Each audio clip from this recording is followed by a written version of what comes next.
Hi everyone, I'm Eric Poulin, CEO of CalendarBudget and host for you this evening. I have the wonderful pleasure of introducing you to one of our VPs this evening. He's a testimonial to all of us. He genuinely cares about helping people build wealth and showing them that they too can have what they want in life. From the massive amount of books he's read to the mentors he's had, he's become a wealth of information. Without further ado, I give you Kent Levi. Well, thank you, Eric. Thank you for the introduction. It's a pleasure to be on this evening and to really be able to share some of the things that I've been able to learn with people my age, some of the young professionals, which I think is the majority, if not all, the people on the webinar this evening. So yeah, thanks everyone for joining us. And I got a ton of questions. I really liked all the questions you guys sent in. It was really nice. They were very good questions. I'll be answering those at the end of the webinar. And so there's different things I want to hopefully share with you this evening, and I hope it will be of value. I think a lot of people my age, young professionals, happen to, they'll make a decent amount, but sometimes they get stuck on, how do I create a budget or how do I actually stick with the budget? And I don't think it's uncommon for that to occur. And so I wanted to hopefully share that with, some of the things I've learned along the way. And just hopefully it's, like I said, of value to everybody on this call this evening. So without any further hesitation, I'm going to start up with everything here. Some of the things I had listed and what I wanted to share with all of you tonight is how to stick with a budget. And so, like I said, there's a lot of people, I think, that, they may make a certain amount, but they're just not sure. Like, they seem like they're always spending more than they make. And they're wondering, how do I get out of this cycle? How do I get out of this, type of thing. This repetitious motion of not knowing, like, where is my money going? How am I, what are my spending habits? Things like that. And, having that budget is like the horrible B word, I say. It's like a lot of people are very scared of it. They're very, they shy away from it, or it's just like the disciplines involved are just treacherous, So it's something where people really want to be able to make it easy, make it simple, and have it something where they can actually stick with, they can actually live with it. And I think that's extremely important to have, especially in the go-go-go society that we're in. It's very important to have that, something that's with us all the time, that it's very simple and light and fresh, and we can stick with it. So hopefully I can share just some things that I've learned along the way that works really well for me. So some of I'd say the top 5 things that hopefully will help you stick with your budget. One is having the correct mindset. You really have to stay clear in your thinking. Just make sure that what you're thinking is clear. It's not clouded by outside people or different things. It's something that you're very direct on, something that you're very clear on your thinking there. It's also about, like, what is your self-talk? What is the things that you're telling yourself? And this may seem a little, I don't know, just a little bit out there in a sense, but it's really not. It's very, what are the things that you're telling yourself? Because in growing up, in your childhood type of thing, those are the things that really play out into your life even today. What did your parents teach you? What did you learn from them? The people that, when it related to money, we can't afford that, those types of things that you would hear from your parents or whoever, that, when it was all related to money, and so those things play an important role in how you have a relationship with your money now. And so it's really being aware of those things and, those habits that were formed early on. And so how is that playing into your daily life now? So self-talk is very important. And it's not something you necessarily are, just stuck with, type of thing where, this is what you grew up to and that's what's going to, how you're going to be as well. No, it's really not. It's just being aware of those things and starting to change your thinking, change the way you think about those things and the relationship you have with your money and the budget. that you set for yourself, or how you relate to money. And so that's very important in what you say to yourself. Another thing, a quote that I heard that really just stands true to me it's by T. Harv Eker, which is one of the great mentors that I've had and really learned a lot from. He said, "Your outer world is simply a direct reflection of your inner world." And that couldn't be more true, I think. I think that, the things that you tell yourself and the things how you think about things is really what plays out into your outer world, the things that happen, around you in your environment. And so, that's just something to think about, and I think it's very important to take note of that. That you also have to think about, who are you hanging around with? Who are your friends? What are, how do they, think about money and relate to those things? And that's very important to really be paying attention to. People say your net worth happens to be the average sum of the top or the 5 people you hang around with the most. And, I'd say that's pretty true. I mean, you really have to look at those types of things of, who are you hanging around with, and how are you forming your daily habits with those types of people. Environment is everything. You really have to pay attention to, just where do you live type of thing, and who are you hanging around with, and the things that you do on a daily basis are all very important in, having that correct mindset and really thinking about those things pretty clearly. And so when it comes to, your relationship with money and how you deal with those things. Another really important thing to note is tenacity. And one of the things that I've learned more than anything else is to have tenacity. So when you first get set on having a goal, whatever it may be, the tenacity you have is really the level in which you're able to reach that goal. And it's like you're not going to accept no for an answer type of thing. You're just going to keep figuring out solutions until you've reached your goal. And I think tenacity is one of the most important things I've ever learned in being able to reach my goal for whatever I'm wanting. And also, like I just said, having a very positive and solutions-focused type of mindset. Having this correct type of mindset is all very important. So, again, having a correct mindset, that's the first one.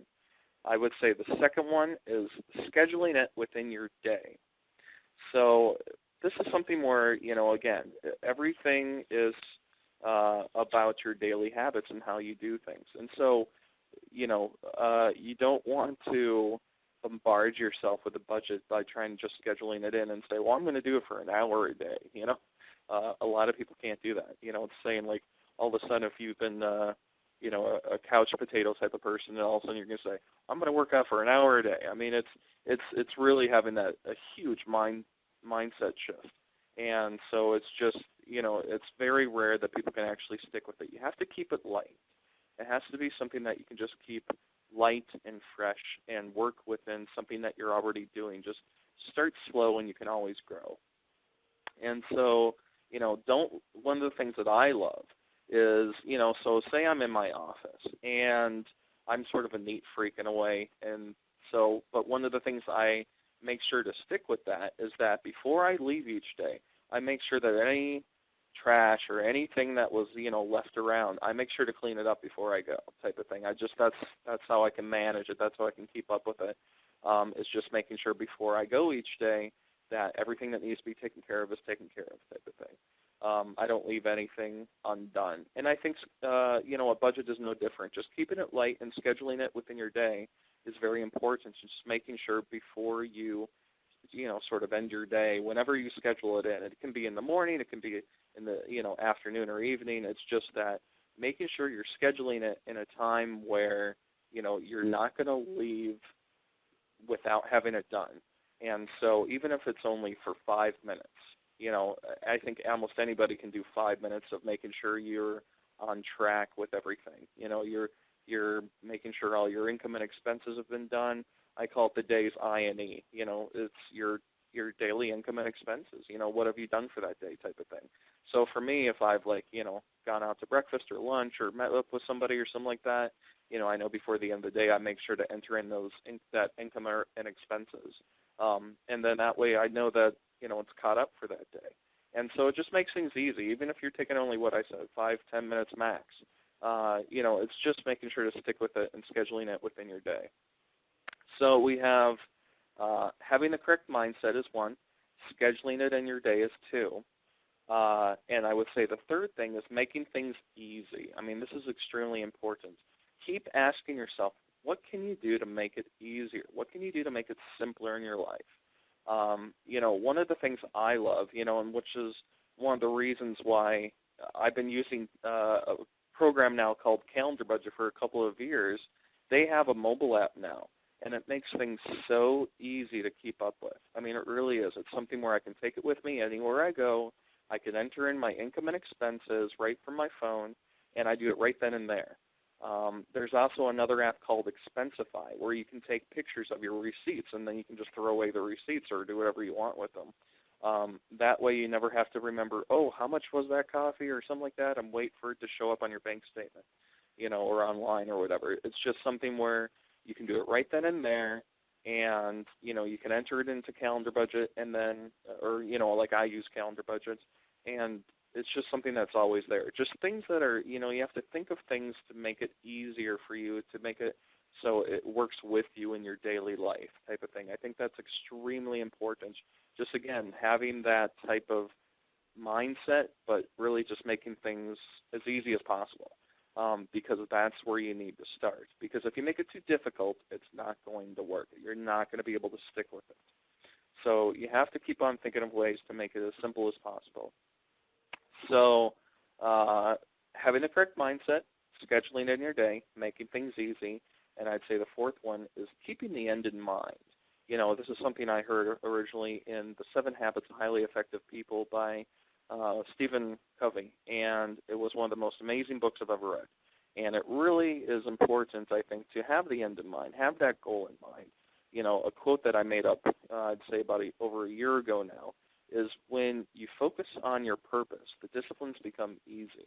And I think that's very important to note, because when you have a vision, when you stay focused, I think it's very simple to stick with your budget or your goal or whatever happens to be, because you're always focused on that end result. You're always focused on what could be type of thing, or what you really want to go after. And that's very important to have. And so just, always making sure, whether it's a picture in front of you, on the background of your desktop, or, on your phone, or something, something that always constantly reminds you of, your goal or whatever happens to be. And I think a budget is no different. So having a correct mindset, scheduling it in your day, making things easy, keeping the end in mind, and I would say that the fifth thing is making room for breathing. Going along sort of with making things easy, you can't run a 4-minute mile when you're a couch potato. And so, you really have to, start to ask yourself those types of things, like doing this takes time, and you just have to start. It's just about taking those first steps, but you don't want to just go all gung-ho and say, I'm going to try to do a budget, and then, a couple days later, a week later, a couple weeks later, you're just like, yeah, whatever, I'm not going to do it, type of thing. You really have to allow room for breathing, allow room so that it makes sense, allow the space to be able to stick with it. And so that doesn't mean you're going to have to sort of, suffocate yourself from all fun or something. You're not going to, you just have to make it incorporated into what you're already doing in your daily life, and just make it so that it works. Make it so it's fresh, it's light, it's something that you can actually stick with. You have that breathing room, you have that little bit of a cushion, if you will, to be able to allow,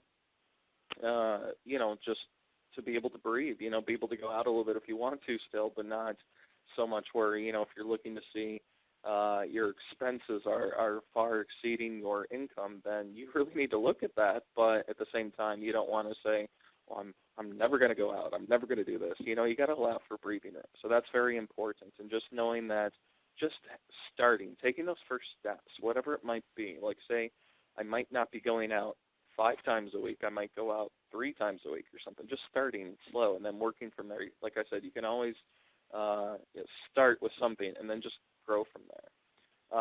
So what are your first steps towards wealth? One of the things that worked for me, again, I'm going to go back to this because it's worked really well for me, is CalendarBudget. It's a wonderful program, and I've always loved it. I've been using it for about 2 years now, and it just really works. It works for me really well, and it was my first steps towards figuring out, okay, what is my budget? I know my income, but really what's my expenses and where are they going type of thing. And then how can I use that to really make better decisions and be more informed in making healthier choices. And I think that's extremely important. I think just having something that really makes sense, it's simple, and that really works with you in the way that you're making better decisions and better choices. I think that's extremely important to have something like a system like that in place so that it'll stay with you no matter what goes on in your life. So that was pretty much it for the top 5 things that has worked for me. That helps, hopefully will help you as well. But it's worked for me to help me stick with the budget. Having a correct mindset, scheduling it in your day, making things easy, keeping the end in mind, and making room for breathing. So another thing I had noted too that I was going to talk about was knowing the difference between having weekend money and having a Maserati. So, let's start with that. So, the average person between 25 to 37 years old spends an average of $200 a weekend on just going out. Some people might be a little bit less, or some people might be a lot more, but I found that the average is about $200 a weekend just from going out. So, say you decide, okay, I'm spending $200 a weekend, and I want to cut back, as much as possible without, completely cutting off all fun time. And you're able to just spend $50 a week, and you're able to save $150 of that. And so you can still go out a little bit, but it's not like you're not getting going out all the time throughout the whole weekend and doing whatever you want type of thing. It just say you're able to save $150 a week. Let's make it for easy sake here. $150 a week saved, and then you multiply that by 52 weeks for a year is $7,800. So $7,800, and then you multiply that, let's say, for 4 years, is $31,200 saved.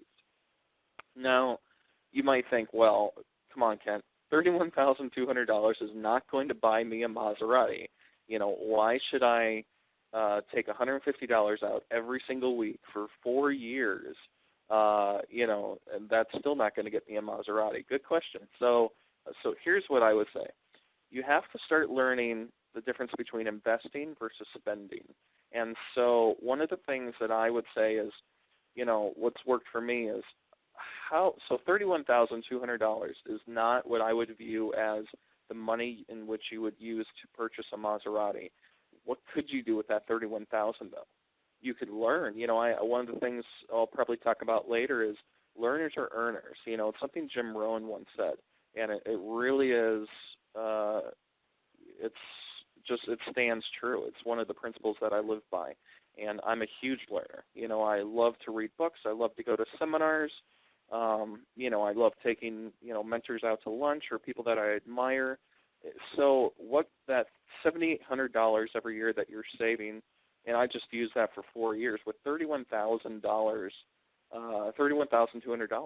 you could use that on seminars, on books, on programs, on things to really feed your mind of, where you want to go. That's a lot of money to be able to really take yourself to that next level, really feed your mind and get yourself, not necessarily in college or, schooling.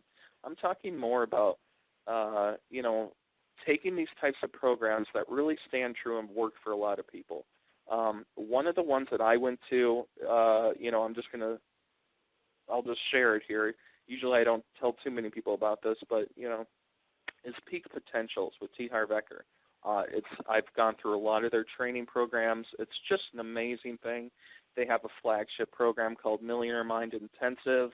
I'm an ambassador with them now, and it's just something that I really loved. I've been through a lot of programs of theirs, and it really rings true. I mean, a lot of their stuff really is something that will take you to the next level. I mean, there's many different programs out there. There's many different things.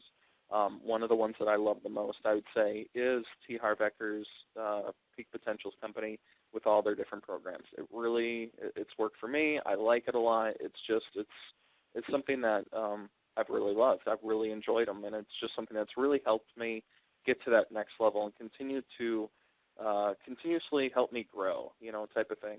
And I really enjoy it. I mean, it's just something that I've really liked. So, again, that's just one of many programs out there, one of many people.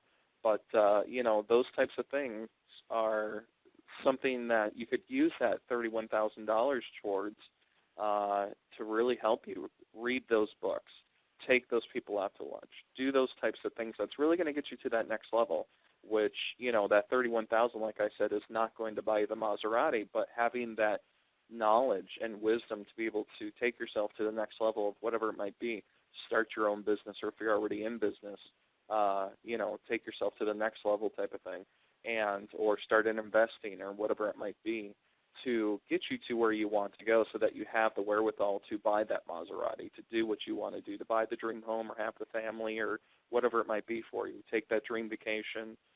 Those are the types of things that's going to get you where you want to go. So that's what I would say is knowing the difference between having weekend money and having a Maserati. And I think, again, like I talked about before, having that end goal in mind, if you have something that you really want to do, the disciplines are going to become easy when you keep yourself focused on the purpose, focus on what you want to do. So the next thing I wanted to talk about is learning the secrets of the ultra-rich. And so this is something that, I've just learned through different things, reading books, talking to people, what do they do? And I really try to model after them and just find out, what are these people doing? What are the similarities between them? What is the commonality that each of these people have? And so one of the great books that I've read, and it's just something I definitely share with a lot of people, it's called Think Like a Billionaire, Become a Billionaire.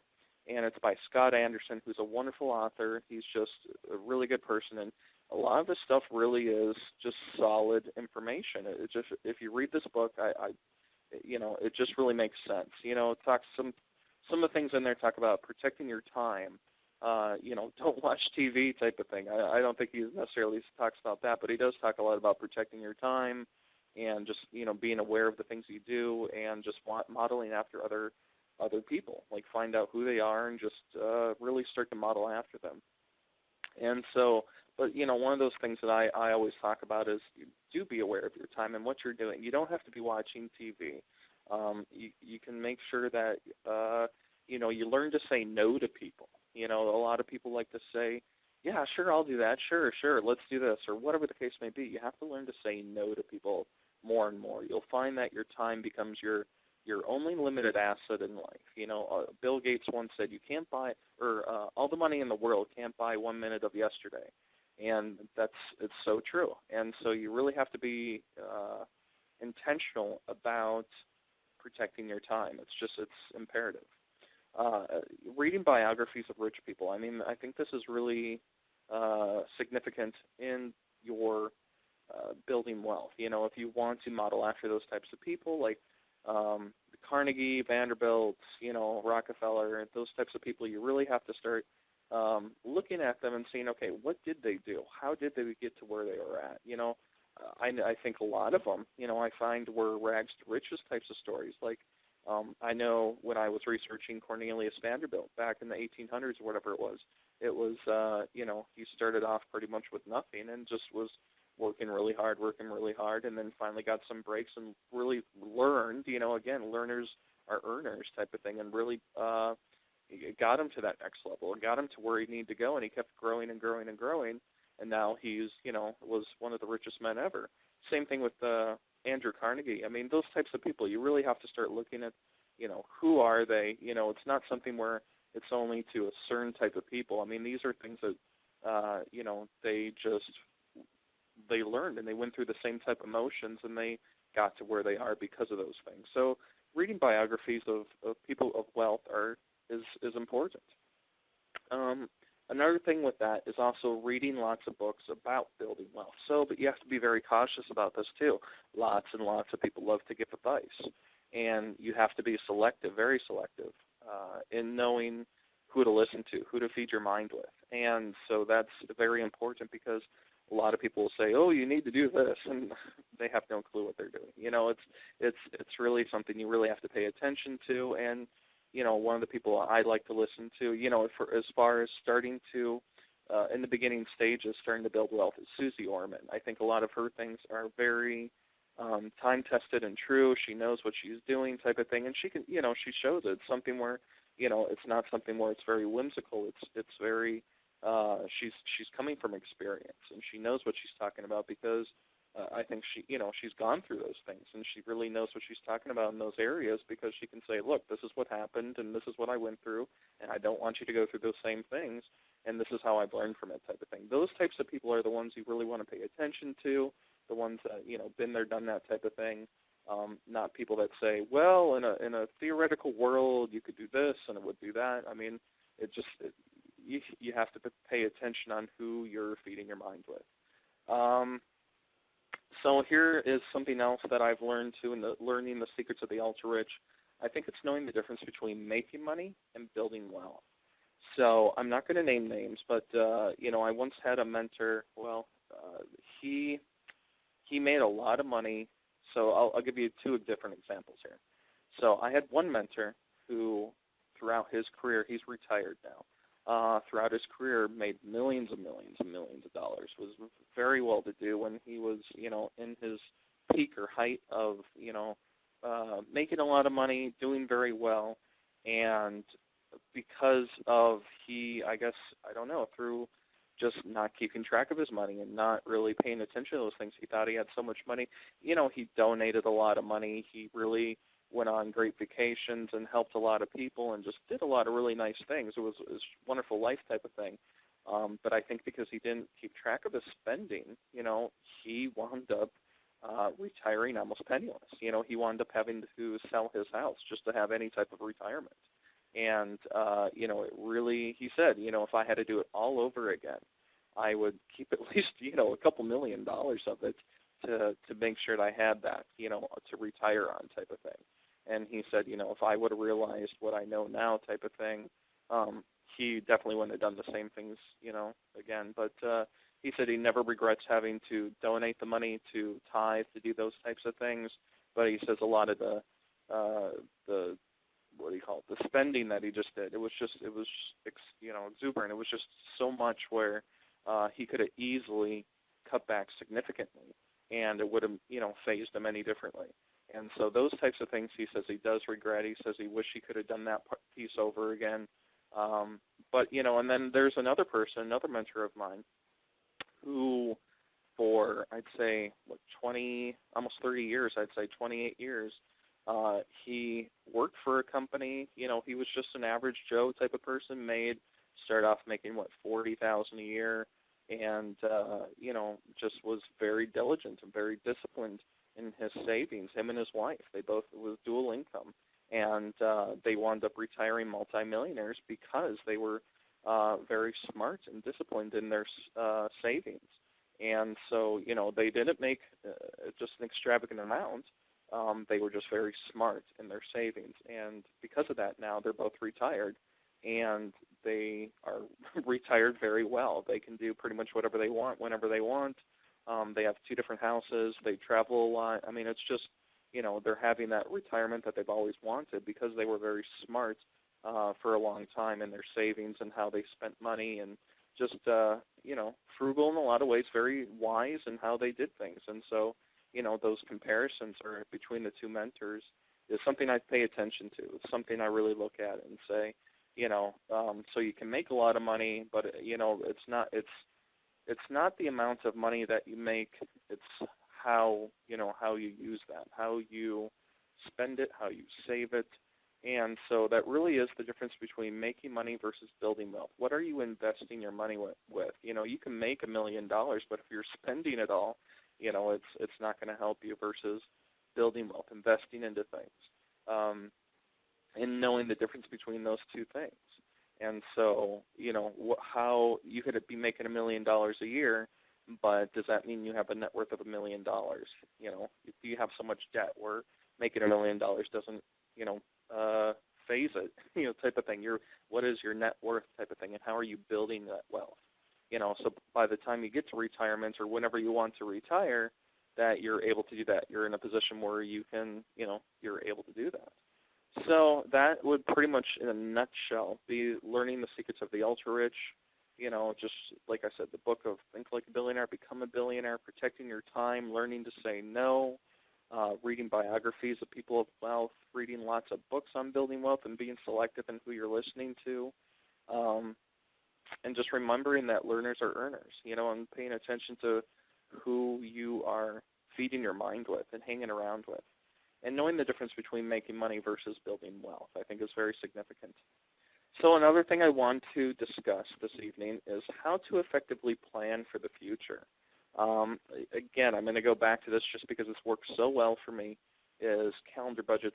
They have this long-term feature. And Eric, I know that we had talked about before. I was going to show everybody, if we could here, how to, just a really quick example on how this works. I mean, it's like how something, if you're wanting to purchase your dream house one day or have kids and a family or whatever, how, Calendar Budget can show you how to have these things in a way that's just, it makes sense.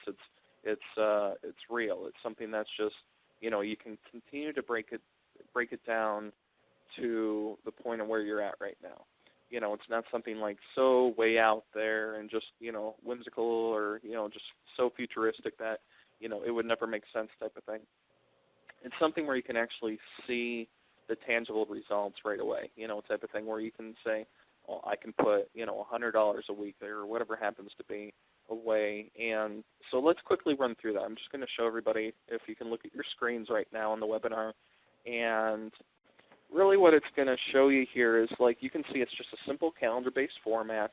It's a live calendar, which means, it's always going to today's date type of thing, and you can go into the future, and you can just really see what your account balance for each day is, and you can add multiple accounts in there, savings accounts, different things in there. You can categorize your spending. It's real simple. One of the things I want to talk about is showing all of you here how simple it is and how easy it is to be able to plan for the future effectively.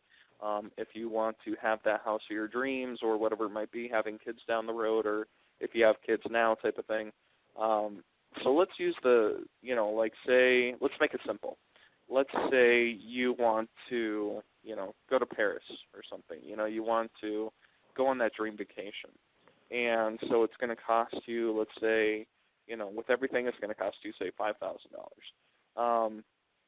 All you have to do is click here, see, and you'll see new entry, create new entry, and I'm just going to say dream vacation. I'm going to type in dream vacation here. And so what you want to do is say, well, I know that I can probably afford, let's say, an extra $100 a week or something, or let's just say a month. Let's make it easy. Let's say $100 a month. And it's going to show you here, transfer $100, and let's transfer to the savings account. And when we click on repeat here, we're just going to put, see where it says until, we're going to change that to until we reach. And let's change that from $100 to $5,000. So, and then we click on create new. So you can see for 1 month, there we go, create new. And there you go. And so now you can see that, so every month, on the date that we selected here, that it's going to take $100 out of our checking and put it into our savings. And it's going to let us know then exactly how long it's going to take for us to, be able to reach that goal, whatever it might be. And it's something where you have to start thinking long-term on a lot of these things. It doesn't necessarily mean that it's going to take you 5 years to reach, a goal or something. It depends on what the goal is. But at the same time, you have to realize that, can I start to add more money than just that $100 each month, or could I do like $100 a week, type of thing? And so it makes you so you can play around with it a little bit and really see, well, if I want to have that dream house and it's going to cost this, and I want to have a significant down payment on it, whatever it might be. It allows you to see that, because if you go now into, like, if you go search through the months here, like if we go into the different months, future months here, like we're in August now, so September, October, November type of thing, you can see where, how it's going to be affecting your expenses, how it's going to be affecting your accounts here. And so you can see by the daily balance, luckily there's nothing in the red. It's not going to like pull you into there where it's going to say, oh, this, $100 a month or a week or whatever it is going to, you're not going to be able to afford it type of thing. It really shows you exactly what you can afford and how quick you can, save for that. And so I think that's just really important to knowing. And the same thing works for, like, say, you have kids or you want to have kids, and you say, well, I make this much and I want to allocate this much towards that, or, whatever happens to be, I can allocate this towards it. That it just helps you see those types of things and how effective it is. Eric, is there anything that maybe you wanted to add to this? I know there's a lot of different functions within CalendarBudget, but really I just want to show them just a little bit of something that really can show them the long-term goals of what's possible within CalendarBudget, because it's a robust program, but it's very simple to use. It's something that really can, I've seen that really helps people and works with people in their daily life. That's just something they can stick with. It's something that's just very, simple and easy to manage. Yeah, hopefully people have been able to see that it's pretty easy to use. And in the example that you were using just now, you've been transferring money from your main, perhaps your checking account, into a savings account. And so some of the listeners may not have a separate account, or they may not want to keep that amount of cash in a savings account. So they may be transferring it over to a GIC or a money market account or some other form of savings vehicle. And I think what you're just showing is just an example of how that can be done. But in reality, people will use whatever method works best for them and whatever amount they can afford. Because once people are emotionally engaged in their goals and really want to get that, they're going to put a lot of effort into it. And being able to see your account balance growing and to be able to see it actually on a calendar, I think is really helpful in terms of motivating you to get there. I couldn't agree more. It's definitely helped me, like I said, which is one of the reasons, I wound up meeting Eric and Robin, the owners of CalendarBudget here, is because I was using it a lot and just really realizing the tangible results of it. Which is something where it was so easy to stick with, and it was something that just you could see on a daily basis where your money's going and, how easy it was to save for things or be able to have what you want. It was really a no-brainer, and something I really enjoy. I really love having it, and and I just see the effects of it, the results of it, which is really awesome.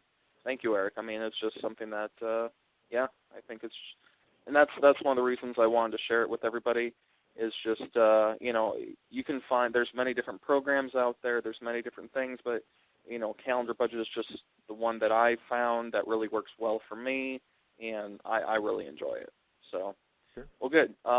And moving forward, I think one of the other things in how to effectively plan for the future, you really have to, like I said, you really have to know what is your vision, what do you want. You really have to start thinking about those things.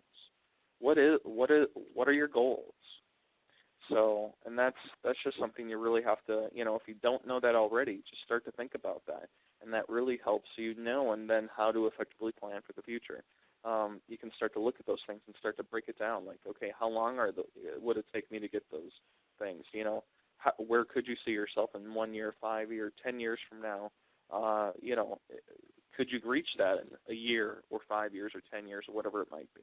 And so, and then breaking it down. I think, something like CalendarBudget, for me at least, has really been effective in knowing, is that possible? And easily being able to break it down in a live type of calendar and saying, oh, by June of next year I can do this, or by September of this year I can do this, or whatever happens to be. And I think it's really effective, and just having that type of system in place is going to help you get there. It's just something that says, oh, here you go. This is exactly what you wanted. This is how you do it. And it's just very simple. And I think that's sort of like the missing piece for a lot of people in knowing how to effectively plan for the future, and knowing, like, having that tangible results showing that, in front of them. So, again, I love CalendarBudget. It's something I've been using, and this is one of the most effective ways I found in order to be able to reach my goals in the most effective way possible. Just something very simple and easy to use. So another thing I wanted to discuss this evening is learn how your money habits can change your life. And so it's really about having, again, we talked about having the mindset, but really your habits, your daily habits, especially around money, are, is extremely important to be aware of. There's something called the accumulative effect. And so what that is knowing, being aware of what you do on a daily basis, and whatever that happens to be has an accumulative effect. What you do now, like on a daily basis, your daily habits adds up, whatever happens to be. It's the same thing for, like, you're trying to lose weight, or whatever happens to be. You're, there's many different examples, but everything that you do on a daily basis has an accumulative effect. And so being aware of what your daily habits are, especially, in this case around money, and you're having or budgets around habits around budgeting is something to definitely be aware of. And so, whatever it is going to have that accumulative effect. So being very aware of what you're doing on a daily basis is extremely important to know. Another thing, too, is, going a little bit deeper in that is your perception about things is how you're going to project things. And so, everything's about perception and projection in life, I'd say. It's really on how you perceive things, what you put a value on things. It is going to determine your actions, how you think about it, how you feel about it, and what you're going to do, the actions you're going to take towards that. So if the actions aren't there, or if the results aren't there, it's really have to go back to what are my thoughts about that? What's my perceptions about those things? How do I relate to those things? And that's the core of what you need to be focusing on, and sort of maybe changing or shifting in a way that it serves you, in a way that, it really helps you and gets to the results that you're looking for. Because those are the types of things, like the way you feel about something is the values you place on it, and it's the perception you have towards it that's going to get you those results, because you're going to take different actions then towards it by what what your perception is towards that. And so you have to make sure that it's something that if you're not getting the results that you want, you have to be looking at the way you think about it, the way you feel about it, the way you're relating to it, type of thing, is going to change the way you take actions towards that. And you have to make the right type of habits. Those daily habits then are very important. Making good habits, good changes, or good choices, I should say, in making sure you're sticking with the budget. You're having a system in place. You have those goals in place, and you have those, like, the structure there, the foundation, so you can easily stick with it. It's something that's just, I think it's very important in just being very aware of. There's a saying that goes, change your habits and change your life. And that couldn't be more true. I think it's just something that the more you pay attention to what your habits are and make those subtle changes, it's going to make a dramatic difference in the results that you have, because of that cumulative effect. It's something that's going to just add up over time, daily, day in and day out. And so I definitely think that is one of the habits of the rich, people who are of significant wealth, is that they are aware of their time. They're aware of their habits. They're aware of what they're doing on a daily basis. They continue to learn and grow and develop themselves. And so, if you wish to, accumulate wealth and just being able to be in that type of, position to be able to have the goals that you want and be able to achieve those things. So I would definitely suggest, searching for these type of people. They're out there around you. Model after them, hang around them, take them out to lunch, whatever you have to do. Read about them in books, and that will really start to propel you to move forward. Start to just taking those first steps, whatever it might be. Just looking at those people and saying, what are they doing that I could model after? What are the similarities? What are the commonality between all of them that really stands out that, I could start to make changes in my life and be able to model after and just make those, daily shifts, those daily habit changes that really do make a difference. I think that's just something very important to be looking at. All right, well, good. So one of the things, let's see, we talked about the top 5 things that I found that, hopefully help you as it's helped me stick with the budget. Knowing the difference between having weekend money and having a Maserati. Learn the secrets of the ultra-rich, how to effectively plan for the future, and learn how your money habits can change your life. Again, I think I talked about in the beginning here, there was a ton of really good questions. And I'm going to start going through. I actually just picked the top 10, but I would really, I would pay attention to these questions because they're, something that you as well might be dealing with, or just something that, can really help you, something that really can take you to that next level. So I'm going to I'll just go through them here. So the first question I have was, how do I budget yet keep track with past debt?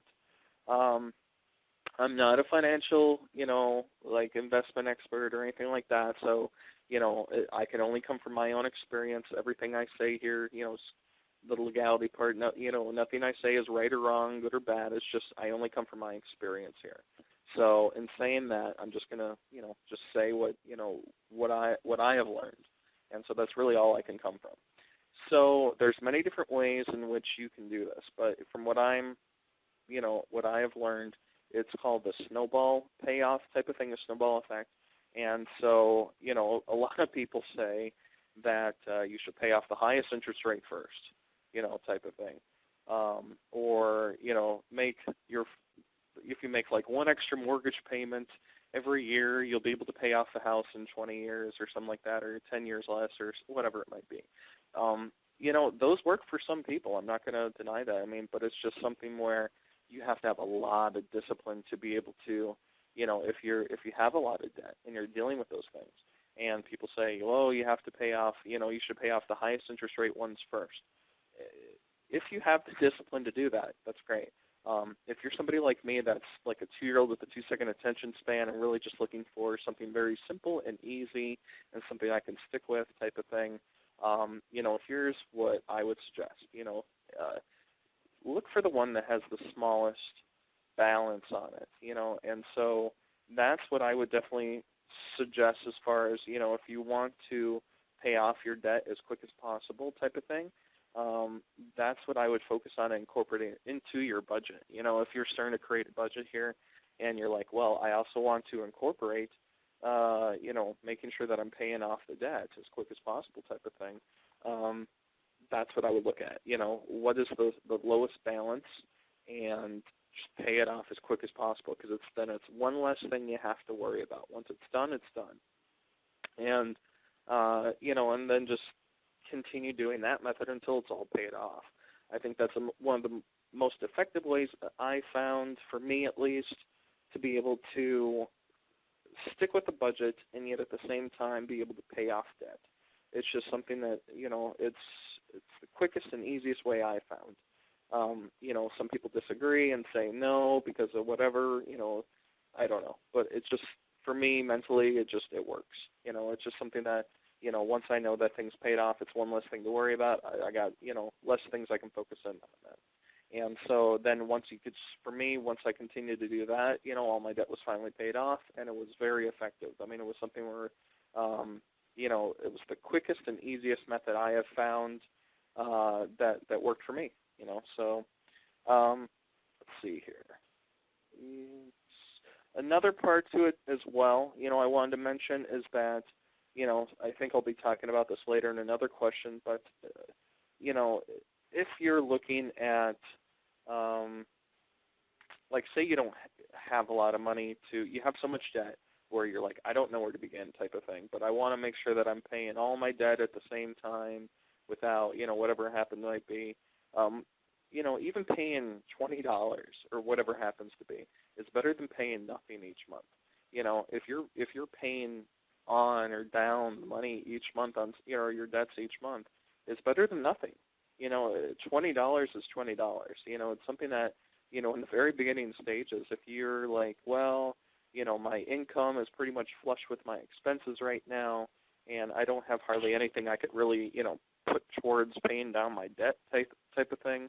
The first thing I would look at, though, is looking at what you're putting in for expenses, or what you're spending on, and so what can you cut back on, or how could you increase your income? But then if you really think that you can't, it's just something that's pretty set.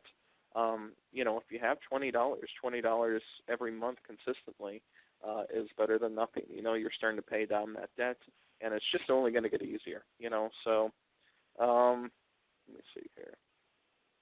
So how do you finance exotic things without using your credit? That's a great question. At first I was like, I'm not exactly sure what you mean by exotic. However, I think, from what it sounds like to me, you're saying, how can I buy larger ticket items like a dream vacation or a sports car or something without having to use a credit card or any type of form of credit? So really this is about creating a savings account and sticking with it. Once I knew a girl that was this teacher, and she was making probably, $30,000 a year.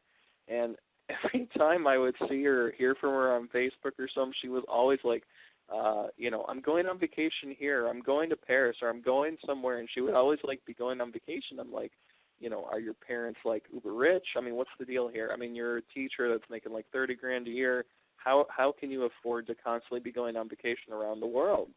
And she would say, no, she did not get any outside income from anywhere else. It was something that she was just very disciplined, and in what she was saving and what, her spending, she was very aware of it. And pretty much she didn't really go out a lot. Anything with friends was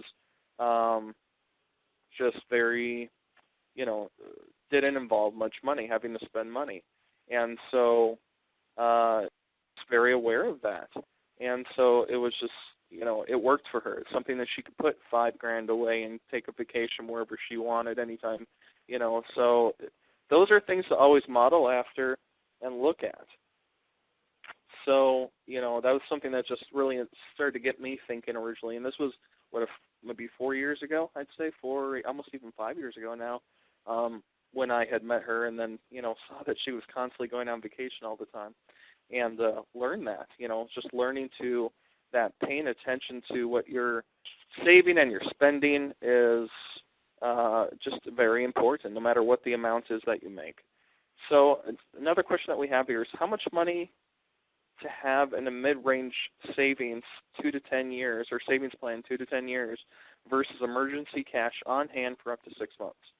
Well, there are many different answers for this one, I'd say. I really like I said, Susie Orman's suggestion on having an 8-month emergency account. I think that's really solid advice. Really, if you're looking to figure out how much to have an account for 2 to 10 years, I really think about investing into something. Max out the Roth IRA, or just really be listening to Susie Orman, and just if nothing else, put it into a savings account and earn some type of interest off of it. The amount is really as much as you can afford. I always like to think like a farmer, sort of, in the sense that, what's the lowest cost of living that you can be happy with, type of thing. And, you can see farmers are not really, extravagant type of spenders. They're not, just saying, hey, let's go out it with the, they may have millions of dollars in the bank, but they're really investing it all the time into their equipment, to their, whatever it happens to be, their livestock or whatever it is. And just having that type of mentality. Everything else above that, should go towards your investments or savings or whatever happens to be.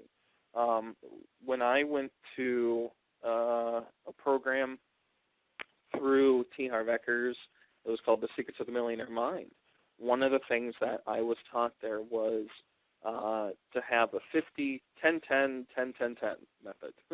And it sounds a little bit, intense, but it's not. It's something where, it actually helped me out a lot. And there's many different ways to do a budget, but this one helped me out the most, where you put whatever you make, whatever the amount is, and that you make for a paycheck or whatever happens to be, whatever it is, the amount, you take 50% of it and you put it towards expenses. And then you take 10%, put it towards tithing, or if you don't tithe it, you're, wherever you just, I'd say giving or donation or whatever you want to do with it. 10% would go to education, 10% for play, 10% for a long-term savings, like, for a house or a car or whatever happens to be a family or whatever.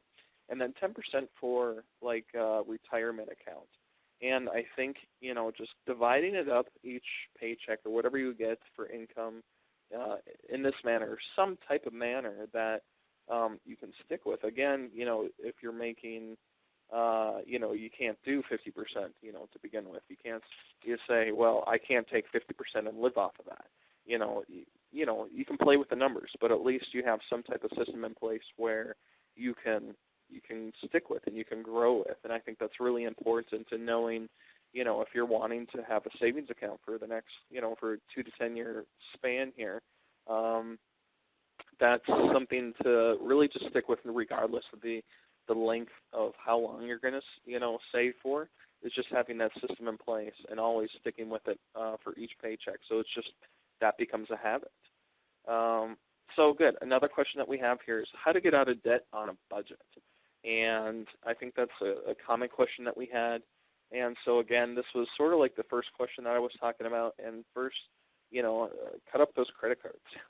That's the biggest thing is, the quickest way to get out of debt is stop, continuing to get into debt.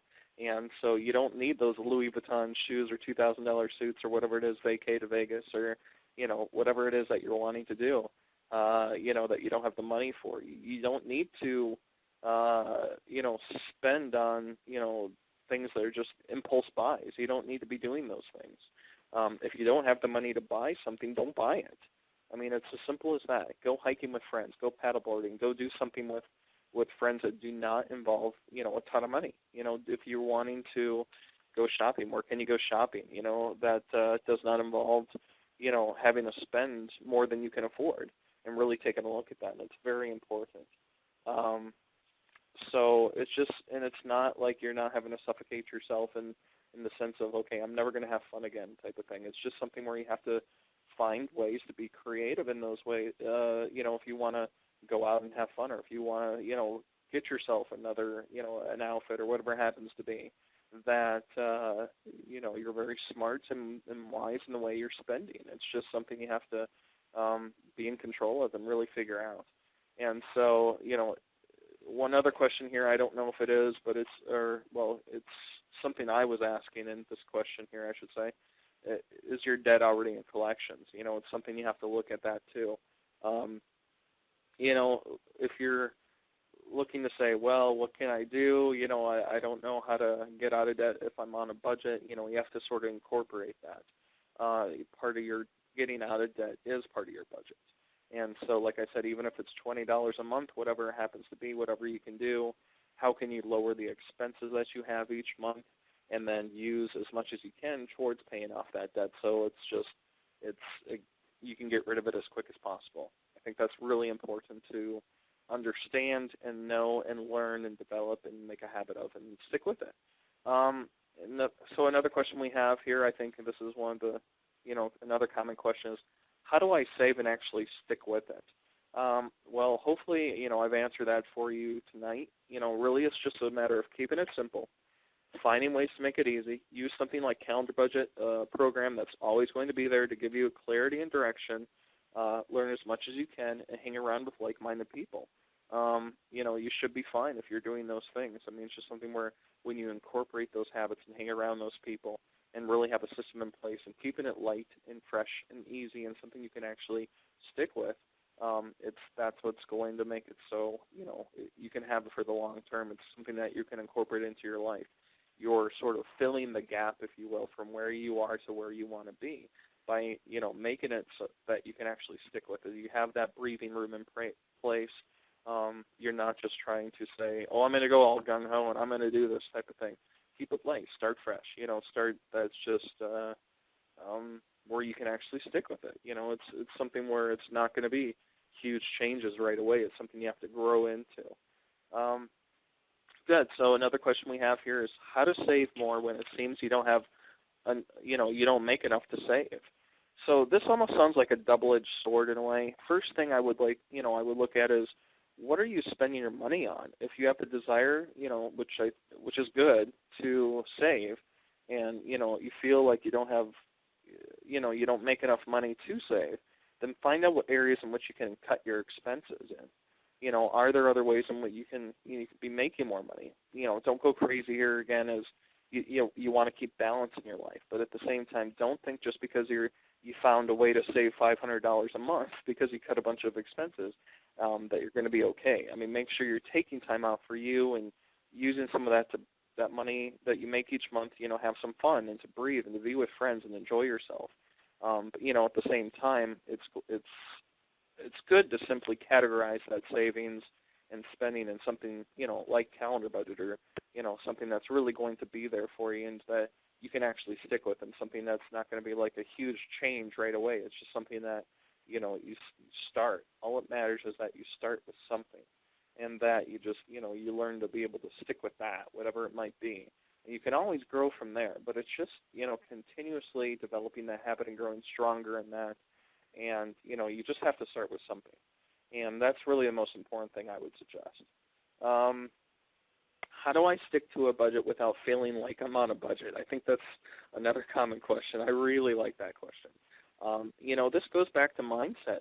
You really have to keep it light and simple. Find and fill the gap from where you're at right now to where you want to be. And this involves something like CalendarBudget. I know I'm saying it again. However, it really does work, and it works really well in knowing helping you take that first step and knowing where you're going, and just make sure to get it set up so that you know that this is like a part of your life and not taking over and ruling your life. Have a simple plan that's so simple you can stick with it and just continue to grow and grow and grow from there. I mean, it's something you just got to start with. So, good. Another question that we have is, what do you do when your expenses exceed your income? Well, first thing I would say is stop spending. So find ways to make more money, but really, it's really about stop spending. That's your first step. Find ways you can really cut your expenses, really look at your expenses, and, something tells me, though, that maybe not, that though you might be having a ton of impulse buys. And so, I could be wrong. However, if you can control your mind, like the mindset and just the decisions you make and the habits that, it becomes much easier to make the right decisions and make the healthy choices when you have that end goal in mind and you really say, this is what I want. This is what I place value towards. This is, the perception I have of this, how I relate to this is something I really want, and so, and I want to, it makes things easier to make those changes in your daily habits. It's not going to happen all at once, but, you just got to stick with it, something that's you can grow towards and continue to grow stronger towards.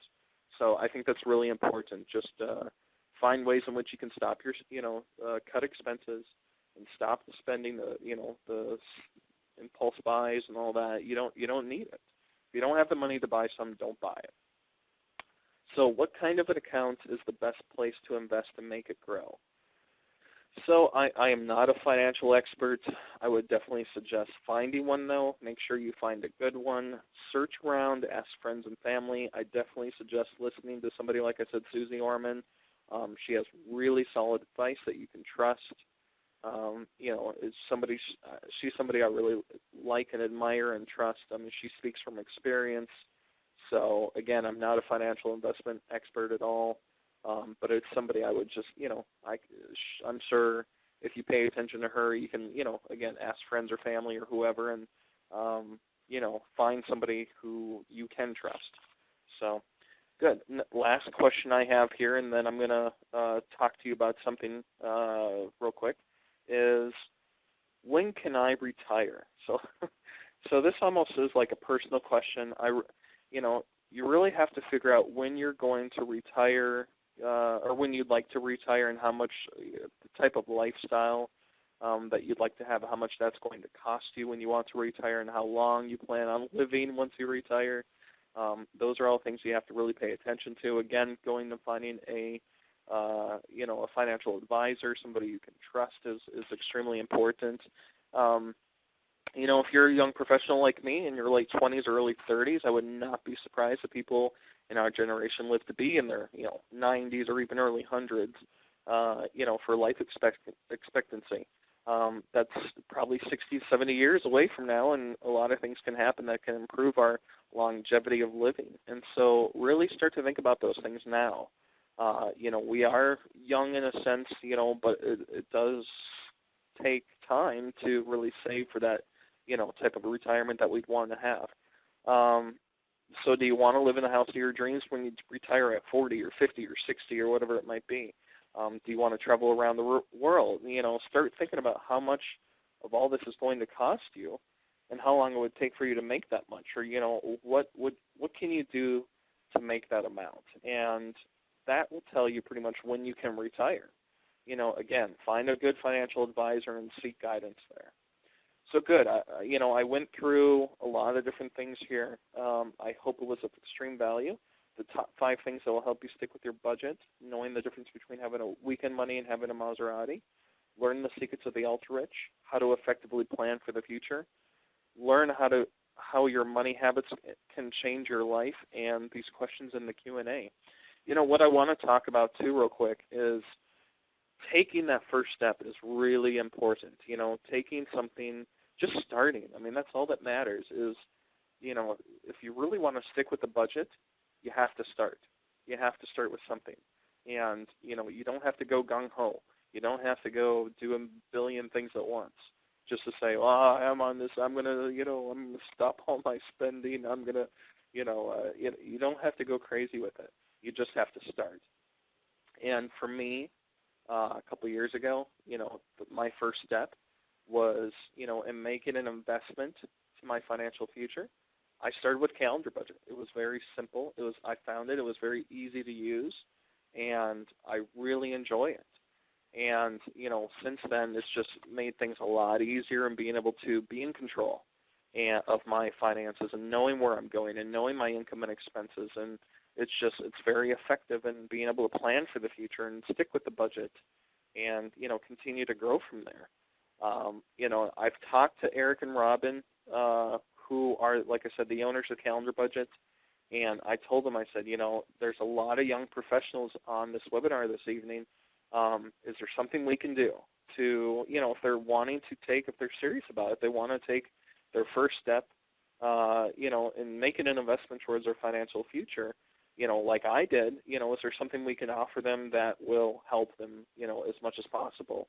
And, we talked about it. We looked at different things, and we felt that the best thing that we could offer you, just for the people on this webinar, is we can give you a year of is a premium membership, platinum membership, I think it is, Eric? I think it's the platinum membership. Excellent. Okay. It's the platinum membership that they offer. It's an entire year's worth, which is normally like $200 some odd. And they're going to give you that. Plus, they've actually co-authored a book called Power Spending, which is an amazing book that really sort of equips you on how to save a ton of money and how to be very wise in your spending. They're going to give you, like I said, the year of platinum membership of CalendarBudget, and also that book. And I think it's what the total price is going to be $97. And I think that's an extreme value. You're saving $100 some plus the price of the book. And really, it's just, it's making that first step towards, an investment in your financial future. Just taking that first step is all that, you just got to start. It's extremely important. And so, I think it's just, if you're serious about it, you really want to have those things in your life, CalendarBudget's definitely the way to get there.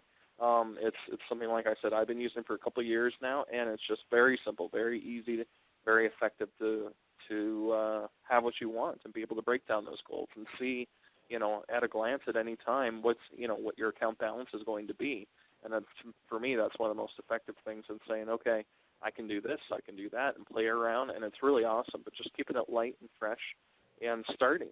So if you're interested and want to get this, then I think they made it really simple in order to do that. I think if you look at your screens, we're going to do a quick demo just to show you here how to actually just sign up for it.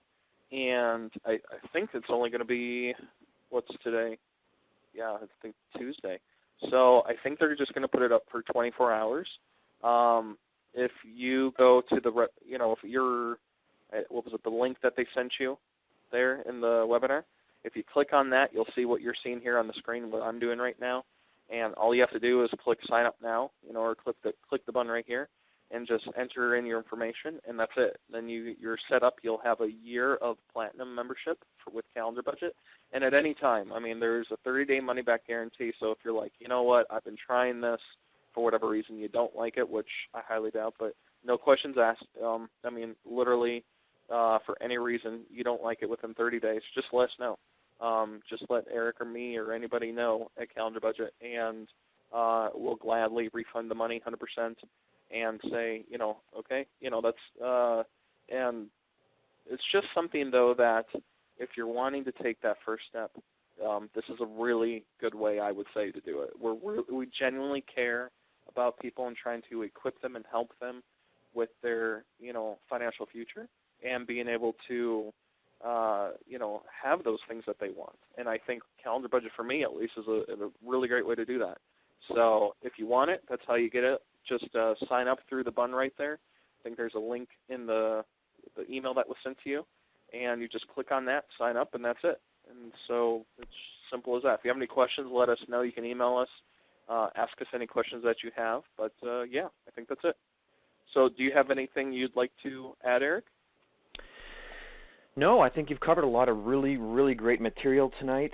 We had a ton of great questions, and I think you did a great job of answering. I want to thank you for doing that, and thank everybody for taking the time to listen and to invest into making your financial future a better one. Thank you. Yeah, it was a ton of fun. I really like being able to do this, especially for people my age. It's just something I think they all can relate with, and, yeah, I hope it was of value. Absolutely. Well, great. Thanks so much, and everybody have a great night. Good night.